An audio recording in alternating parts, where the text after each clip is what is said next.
أعوذ بالله السميع العليم من الشيطان الرجيم بسم الله الرحمن الرحيم.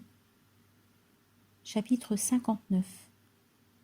De la prière de celui qui arrive de voyage.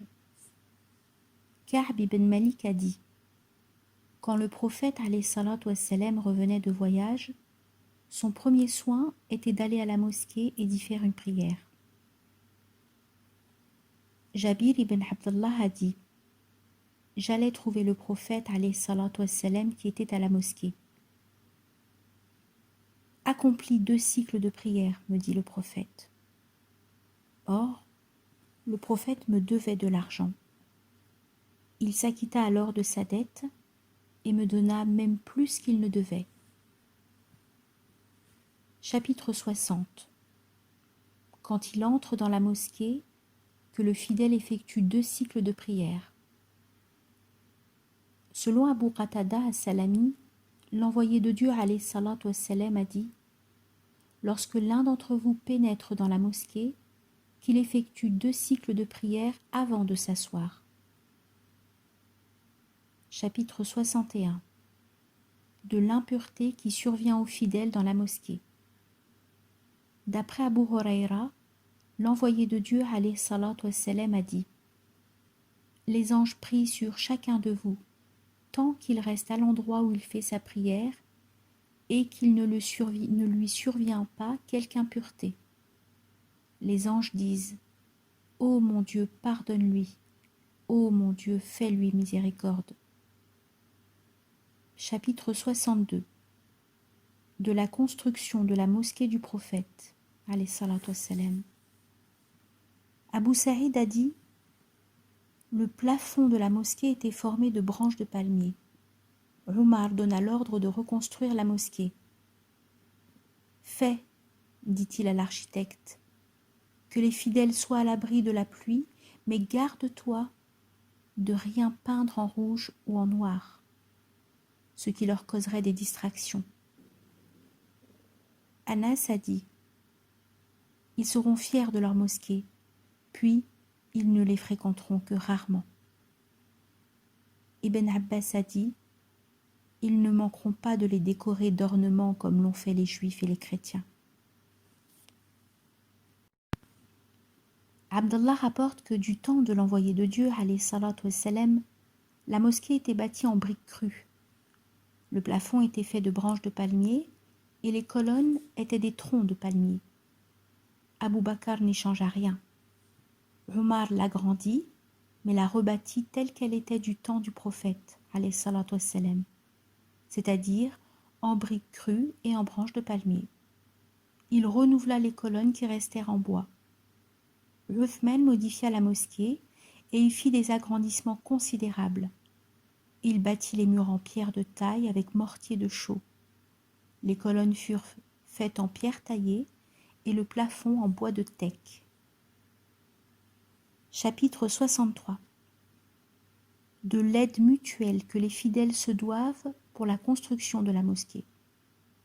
De ces paroles du Coran: il n'appartient pas aux associants de fréquenter les oratoires de Dieu, puisqu'ils témoignent contre eux-mêmes de la mécréance.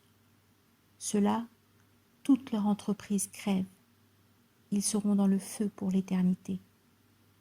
Ne fréquente les oratoires de Dieu que celui qui croit en Dieu et au jour dernier, accomplit la prière, acquitte l'aumône légale, redoute Dieu seul. Puisse-t-il être parmi ceux qui bien se guident. Sourate 9, versets 17 et 18. Ikrima a dit: Ibn Abbas, s'adressant à moi et à son fils Ali, nous dit: allez trouver Abu Saïd et écoutez ses hadiths. Nous partîmes et trouvâmes Abu Saïd en train de soigner son jardin. Il prit son manteau, s'accroupit en tenant ses genoux et nous rapporta des hadiths. Arrivé à la description de la construction de la mosquée, il nous parla en ces termes: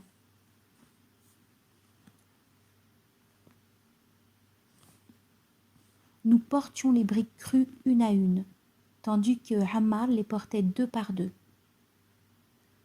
Ce que, voyant le prophète, alayhi salatu wassalam, il se mit à secouer la poussière de Ammar en disant « Ce malheureux Ammar que la troupe des injustes tuera. Quand il les appellera au paradis, ils l'appelleront à l'enfer. » Alors Ammar s'écria « Je cherche refuge auprès de Dieu, un refuge contre les troubles. » Chapitre 64. Du fait de solliciter la coopération du menuisier et d'autres artisans pour les boiseries de la chaire ou pour la mosquée. Sahl a dit, l'envoyé de Dieu, alayhi salatu wassalam, fit dire à une femme de donner l'ordre à son domestique, qui était menuisier, de lui agencer des pièces de bois sur lesquelles il put s'asseoir. D'après Jabir, une femme dit, ô envoyé de Dieu, ne pourrais-je pas te faire établir quelque chose sur quoi tu t'assierais? J'ai un domestique qui est menuisier. Fais comme tu voudras, répondit le prophète, alayhi salatu wassalam. Et cette femme fit fabriquer la chair. Chapitre 65. De celui qui bâtit une mosquée. Ubaydallah al-Khawlani rapporte avoir entendu Uthman lorsqu'il construisit la mosquée de l'envoyé de Dieu, alayhi salatu wassalam, répondre en ces termes aux propos que les gens tenaient sur son compte. Vous déplatérez beaucoup. Or moi, j'ai entendu l'envoyé de Dieu, alayhi salatu wassalam, dire « Quiconque bâtit une mosquée » et, rapporte Bukhayr, je crois qu'il ajouta « Ayant vu la face de Dieu, Dieu lui bâtira un monument semblable dans le paradis. » Chapitre 66. Quand on passe dans une mosquée, il faut tenir les flèches par la pointe. Jabir ibn Abdallah a dit « Un homme ayant avec lui des flèches passa dans la mosquée. « Tiens-les par la pointe !» lui cria l'envoyé de Dieu. Alayhi salatu wassalam. Chapitre 67. Du passage dans la mosquée. Selon Abu Moussa al-Ash'ari, le prophète alayhi salatu wassalam a dit « Quiconque passe si peu, que ce soit dans une mosquée ou dans nos foires ou ayant des flèches, devra les prendre par la pointe afin de ne pas blesser de sa main un musulman. » Chapitre 68. De la poésie dans la mosquée. Abu Salama ibn Abd-Rahman rapporte qu'il a entendu Hassan ibn Thabit prendre Abu Huraira à témoin en ces termes.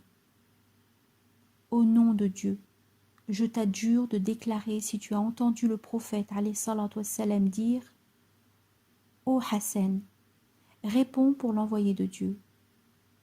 Ô mon Dieu, aide-le dans cette tâche de ton Esprit Saint. » C'est vrai, je l'ai entendu, dit Abu Huraira. Chapitre 69. De ceux qui manient des javelots dans la mosquée. Aïcha a dit « J'ai vu l'envoyé de Dieu, alayhi salatu wassalam, à la porte de ma chambre, au moment où les abyssins exécutaient leur jeu dans la mosquée. Pendant que je regardais ces exercices, l'envoyé de Dieu me cachait avec son manteau. » Alayhi salatu wassalam.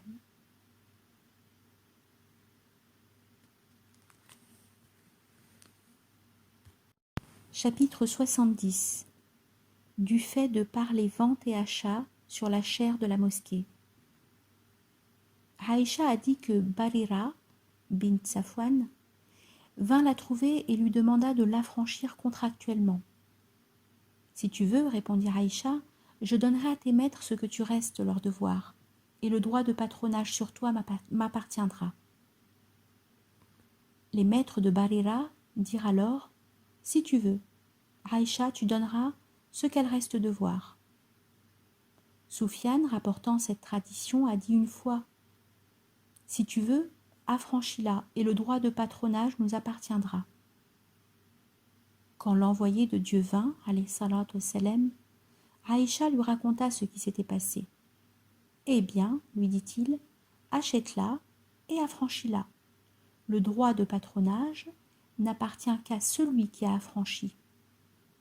Puis l'envoyé de Dieu se leva sur la chair. Soufiane a dit une autre fois qu'il y monta et dit: à quoi songent donc les gens qui stipulent des conditions qui ne sont point dans le livre de Dieu? Quiconque aura stipulé une condition qui ne se trouve pas dans le livre de Dieu, cette condition ne lui profitera pas, l'eût-il stipulée 100 fois. Chapitre 71. De la réclamation du paiement d'une dette et des engagements pris à ce sujet dans la mosquée. Ka'b rapporte que, étant dans la mosquée, il réclama à Ibn Abi Adrad le paiement d'une somme que celui-ci lui devait. Bientôt, les voix des deux parties s'élevèrent au point que l'envoyé de Dieu, alayhi salatu wassalam, qui était dans son appartement, les entendit. Il se dirigea vers les deux personnages et, soulevant la portière de sa chambre, il cria: « Hé, Ka'b, me voici à tes ordres, ô envoyé de Dieu, répondit-il. Diminue ceci de ta créance, reprit le prophète, alayhi salatu wassalam. Et ce disant, il fit un geste qui voulait dire la moitié. C'est fait, ô envoyé de Dieu, répartit Ka'b. Alors, s'adressant au débiteur, le prophète lui dit: allons, paye-le. Chapitre 72. Du balayage de la mosquée et du ramassage des chiffons, fétus de paille et morceaux de bois. D'après Abu Huraira, un homme noir ou une femme noire était chargé de balayer la mosquée. Cet homme ou cette femme mourut. Comme le prophète alayhi salatu wassalam s'informait de lui, on lui répondit que cette personne était morte. « Vous ne m'avez rien dit de cela ?» exclama le prophète alayhi salatu wassalam. « Conduisez-moi à son tombeau. » Puis il s'y rendit et fit une prière sur la tombe. Chapitre 73. De l'interdiction de faire le commerce du vin dans la mosquée. Aïcha a dit: lorsque les versets de la sourate la vache relatifs à l'usure furent révélés, le prophète alayhi salatu wassalam se rendit à la mosquée. Il récita ces versets aux fidèles et proscrivit le commerce du vin. Chapitre 74. Des serviteurs attachés à la mosquée. Ibn Abbas a dit au sujet de ces mots du Coran: « Je te voue ce qui est dans mon sein, il sera tout à toi. » Sourate 3, verset 35. Que « il sera tout à toi » signifie qu'il se consacrera au service de la mosquée de Jérusalem. Abu Huraira rapporte qu'une femme ou un homme était chargé de balayer la mosquée. Il lui sembla cependant que c'était une femme. Et il raconta le hadith du prophète alayhi salatu wassalam priant sur la tombe de cette femme. Chapitre 75. Du prisonnier ou du débiteur que l'on attache à la mosquée. D'après Abu Huraira, le prophète alayhi salatu wassalam dit: un afrite d'entre les génies s'est précipité sur moi la nuit dernière, où il employa une expression analogue, pour m'interrompre dans ma prière. Dieu ayant mis ce démon en mon pouvoir, je voulus l'attacher à un des piliers de la mosquée, afin qu'en venant le matin, vous puissiez tous le voir. Mais je me souvins de ces paroles de mon frère Salomon: Ô Seigneur, pardonne-moi, donne-moi un royaume inconcevable pour personne après moi. Sourate 38, verset 35. Rawh ajoute: et Dieu chassa l'afrit honteusement. Chapitre 76. L'infidèle doit se laver quand il embrasse l'islam, du fait d'attacher le prisonnier dans la mosquée. Shurayh ordonnait aux débiteurs de rester fixés à un pilier de la mosquée. Abu Huraira a dit: le prophète alayhi salatu wassalam avait envoyé des cavaliers du côté de Najd. Ils ramenèrent un homme des Banu Hanifa, appelé Thumama ibn Huthal, qu'ils attachèrent à un des piliers de la mosquée. Le prophète alayhi salatu wassalam alla vers cet homme et dit « Laissez-le en liberté ». Alors, Thumama se rendit à un bois de palmier, situé près de la mosquée. Puis s'étant lavé, il rentra dans la mosquée et dit « Je témoigne qu'il n'y a d'autre divinité que Dieu et que Muhammad est l'envoyé de Dieu. »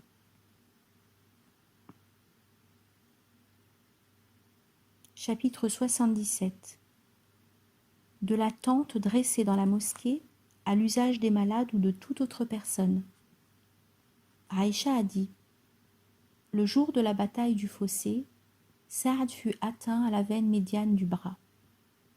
Le prophète alayhi salatu wassalam dressa une tente dans la mosquée afin de n'avoir pas à aller loin pour visiter le blessé. Il y avait dans la mosquée une tente des Banu Ghafar. Tout à coup, ils furent effrayés à la vue du sang qui coulait vers eux. « Ô gens de la tente !» s'écrièrent-ils. « Qu'est-ce donc ce qui vient de votre tente vers nous ?» C'était le sang qui coulait de la blessure de Saad qui mourut des suites de cette blessure. Chapitre 78. De l'introduction d'un chameau dans la mosquée en cas de nécessité. Ibn Abbas a dit « Le prophète alayhi salatu wassalam fit les circumambulations rituelles montées sur un chameau. » Salama a dit « Comme je m'étais plainte à l'envoyé de Dieu alayhi salatu wassalam de ce que j'étais indisposée, il me dit « Fais les circumambulations rituelles derrière les fidèles, tout en restant sur ta monture. » Je fis les circumambulations rituelles, et l'envoyé de Dieu pria sur le côté de la maison sacrée en récitant la sourate par le mot, par l'écriture en ligne. Sourate 52, versets 1 et 2.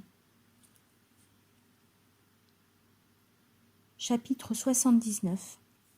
D'après Anas, 2 hommes d'entre les compagnons du prophète alayhi salatu wassalam sortirent de chez le prophète par une nuit obscure. Ils se virent alors accompagnés de 2 sortes de lampes qui éclairaient devant eux. Quand ils se séparèrent, chacun des luminaires suivit l'un des compagnons et ne le quitta que lorsque celui-ci eut rejoint sa famille. Chapitre 80. De la poterne et des couloirs dans la mosquée. Abu Sa'id al-Khudri a dit « Le prophète alayhi salatu wassalam, faisant un prône, s'exprima ainsi. Dieu ayant donné à un de ses adorateurs le choix entre les biens de ce monde et ceux qui sont pardes vers Dieu. Cet homme a choisi ce dernier lot. Abu Bakr s'étant mis alors à pleurer. Je me demandais en moi-même ce qui faisait pleurer ce vieillard. Si, me disais-je, Dieu a donné à un de ses adorateurs le choix entre les biens de ce monde et ceux qui sont pardes vers Dieu, cet homme a choisi ce lot, c'est l'envoyé de Dieu qui est cet adorateur. Mais Abu Bakr était mieux informé que nous là-dessus. Alors s'adressant à lui, le prophète alayhi salatu wassalam lui dit « Ô Abu Bakr, ne pleure pas. L'homme qui a été le plus généreux vis-à-vis de moi avec son affection et sa fortune, c'est Abu Bakr. Si j'avais dû choisir quelqu'un parmi ma communauté comme ami, certes, j'aurais choisi Abu Bakr. Mais la fraternité islamique et l'affection réciproque des fidèles sont préférables à l'amitié. Qu'on ne conserve aucune porte particulière de la mosquée sans la boucher, sauf celle d'Abu Bakr. Ibn Abbas a dit « Au cours de la maladie qui devait l'emporter, l'envoyé de Dieu alayhi salatu wassalam sortit pour aller à la mosquée. Il avait la tête entourée d'un linge. Il s'assit sur la chaire, loua Dieu, le glorifia et dit ensuite: Il n'y a personne qui m'ait été plus dévoué dans sa personne et dans ses biens qu'Abu Bakr ibn Abi Quhafa. Si j'avais dû choisir un ami parmi les hommes, certes, j'aurais choisi Abu Bakr. Mais l'affection islamique est préférable. Après moi, bouchez toutes les poternes de cette mosquée, sauf celle d'Abu Bakr. Chapitre 81. Des portes de la Kaaba et des mosquées et de leur fermeture. D'après Abu Jurayj, Ibn Abi Mulaïka me dit: Ô Abd al-Malik, si tu avais vu les mosquées d'Ibn Abbas et leurs portes. D'après Ibn Omar, le prophète alayhi salatu wassalam, étant venu à la Mecque, manda Uthman ibn Talha.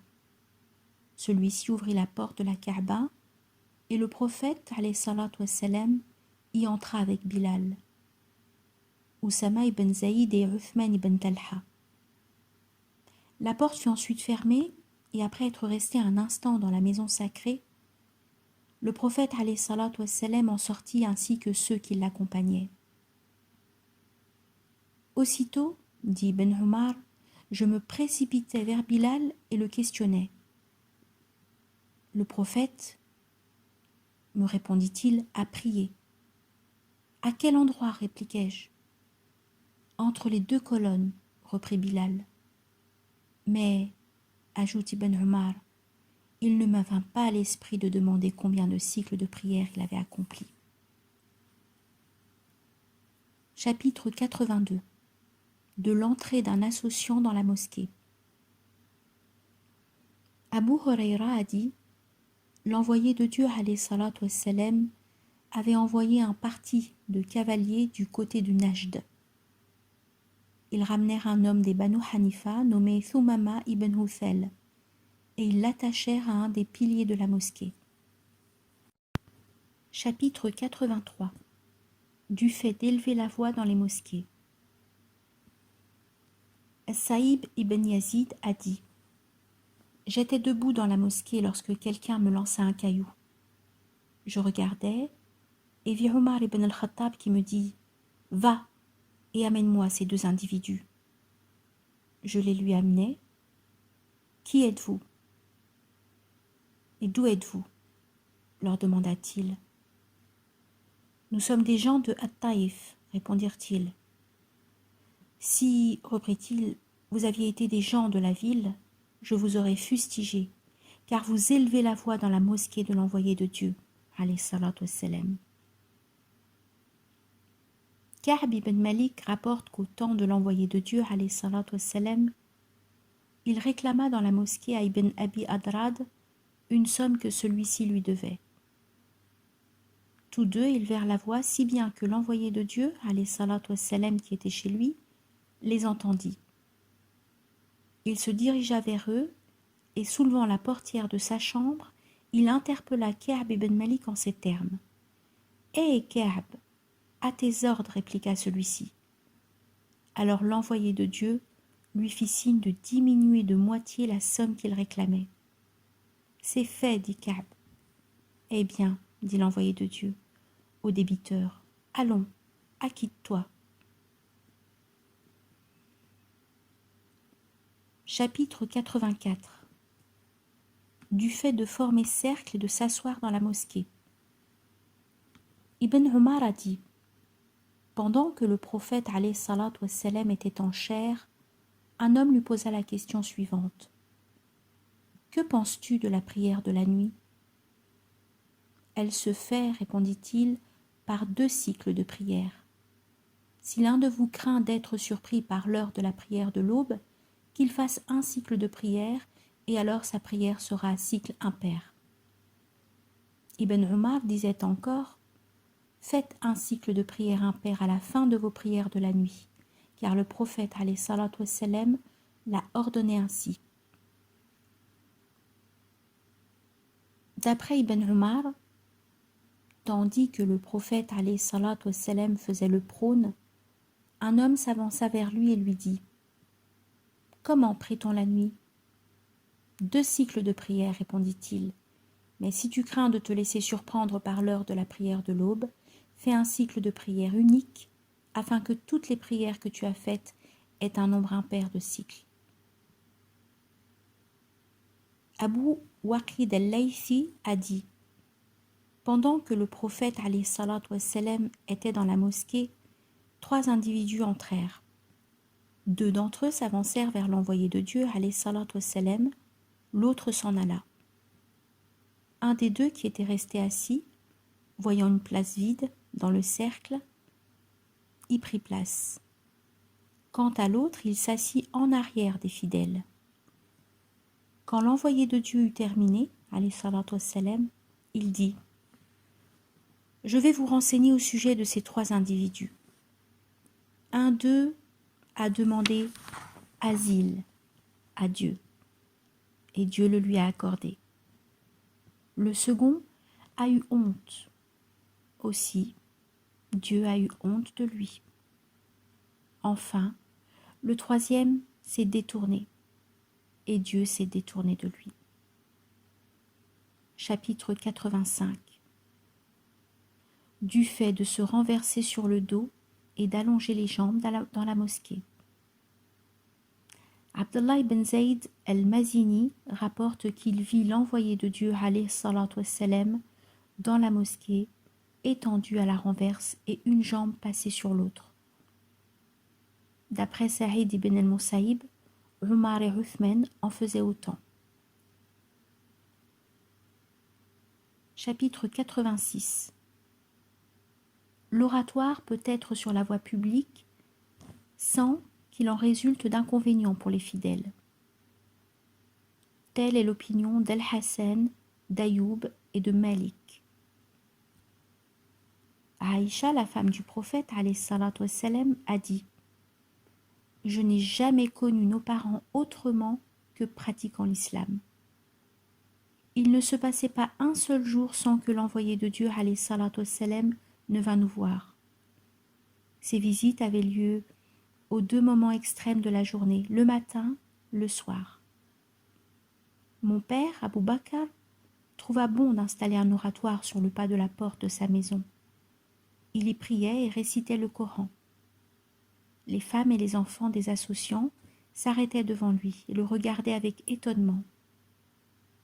Abu Bakr avait les larmes faciles et il lui était impossible de retenir ses larmes quand il récitait le Coran. Cette attitude inspira de la crainte au chef des Qurayshites associants. Chapitre 87. De la prière dans les oratoires du marché. Ibn Aoun pria dans un oratoire d'une maison particulière dont la porte avait été fermée sur eux. D'après Abu Huraira, le prophète alayhi salatu wassalam dit « La prière en commun est de 25 degrés au-dessus de la prière faite chez soi ou sur un marché. Lorsque l'un d'entre vous a fait ses ablutions, qu'il s'en est convenablement acquitté et qu'il se rend ensuite à la mosquée sans autre but que de faire la prière, chacun des pas qu'il aura fait dans ce but jusqu'à la mosquée le fera élever d'autant de degrés par Dieu et lui fera enlever un nombre égal de péchés. Quand il sera entré dans la mosquée, sa récompense sera en proportion du temps qu'il consacrera à sa prière. Les anges prieront sur lui tant qu'il demeurera à l'endroit où il fera sa prière. Ô mon Dieu, diront-ils, pardonne-lui, fais-lui miséricorde, tant qu'il ne les incommodera pas par quelque impureté accidentelle. Chapitre 88. Du fait de croiser les mains à la mosquée ou ailleurs. Ibn Umar, ou selon d'autres Ibn Amr, a dit « Le prophète alayhi salatu wassalam croisait ses doigts. » Hassim ibn Muhammad rapporte qu'il a entendu ce hadith de la bouche de son père, mais qu'il ne l'avait pas retenu, qui disait Mon frère Waqid, dit-il, me le remémora en disant qu'il l'avait entendu de notre père qui le tenait de Abdallah sous la forme suivante. L'envoyé de Dieu alayhi salatu wassalam dit: Ô Abdallah ibn Amr, comment se fait-il que toi, tu sois resté au milieu d'une tourbe de gens ainsi? Ce disant, il croisait ses doigts.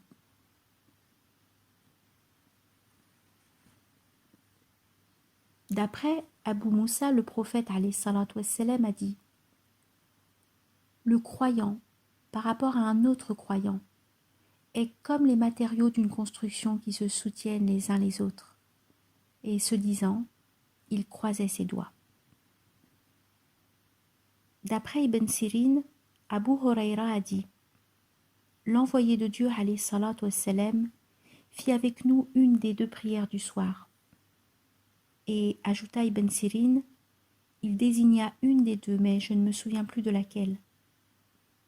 Le prophète alayhi salatu wassalam accomplit 2 cycles de prière avec nous, puis après avoir fait la salutation finale, il se leva et alla vers une poutre étendue en travers de la mosquée. Il s'appuya sur cette poutre avec toute l'apparence de la colère, et mettant sa main droite sur sa main gauche, il croisa les doigts. Il plaça ensuite sa joue droite sur la paume de sa main gauche. Les gens pressés se rendirent alors vers les portes de la mosquée en disant: la prière a été raccourcie. Parmi les assistants se trouvaient Abu Bakr et Omar, mais ils n'osèrent adresser la parole au prophète alayhi salatu wassalam. À ce moment, un homme d'entre les fidèles, dont les mains étaient fort longues, et qu'à cause de cela on avait surnommé l'homme aux 2 mains, s'adressa au prophète en ces termes, alayhi salatu wassalam: Ô envoyé de Dieu, as-tu oublié quelque chose ou bien as-tu voulu raccourcir la prière? Je n'ai rien oublié, répondit-il, et n'ai pas voulu raccourcir la prière. Puis, s'adressant aux fidèles, le prophète alayhi salatu wassalam dit: les choses sont-elles comme vient de le dire l'homme aux 2 mains? Oui, répliqua-t-on. Alors le prophète alayhi salatu wassalam, s'avançant, acheva ce qu'il avait omis de la prière. Il fit la salutation finale, prononça le takbir, se prosterna comme il le faisait habituellement, ou même plus longtemps que d'ordinaire, releva la tête, fit la salutation finale, prononça le takbir, le prononça une seconde fois, se prosterna comme d'habitude ou plus longuement encore, releva la tête et prononça le takbir. Comme on demandait à Ibn Sirin s'il ne fallait pas ajouter « ensuite il fit la salutation finale », celui-ci répondit « on m'a raconté que Imran ibn Hussein aurait dit « ensuite il fit la salutation finale ».